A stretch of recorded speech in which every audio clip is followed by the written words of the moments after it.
A Visit from St. Nicholas by Clement Clarke Moore. 'Twas the night before Christmas, when all through the house not a creature was stirring, not even a mouse. The stockings were hung by the chimney with care, in hopes that St. Nicholas soon would be there.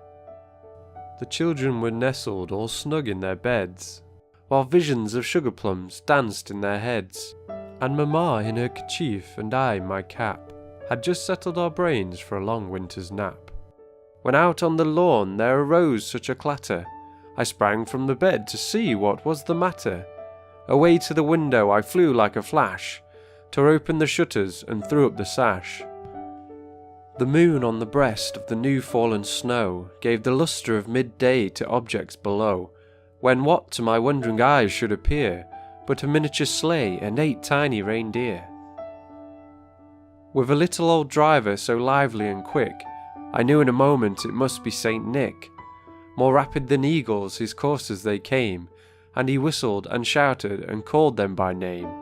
Now Dasher, now Dancer, now Prancer and Vixen, on Comet, on Cupid, on Donner and Blitzen, to the top of the porch, to the top of the wall, now dash away, dash away, dash away all. As dry leaves that before the wild hurricane fly, when they meet with an obstacle mount to the sky, so up to the housetop the coursers they flew, with the sleigh full of toys and St. Nicholas too. And then in a twinkling I heard on the roof the prancing and pawing of each little hoof. As I drew in my head and was turning around, down the chimney St. Nicholas came with a bound. He was dressed in all fur from his head to his foot, and his clothes were all tarnished with ashes and soot. A bundle of toys he had flung on his back, and he looked like a peddler just opening his pack. His eyes, how they twinkled, his dimples, how merry, his cheeks were like roses, his nose like a cherry, his droll little mouth was drawn up like a bow, and the beard of his chin was as white as the snow.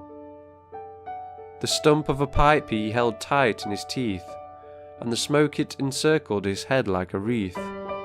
He had a broad face and a little round belly that shook when he laughed like a bowl full of jelly. He was chubby and plump, a right jolly old elf, and I laughed when I saw him in spite of myself. A wink of his eye and a twist of his head soon gave me to know I had nothing to dread.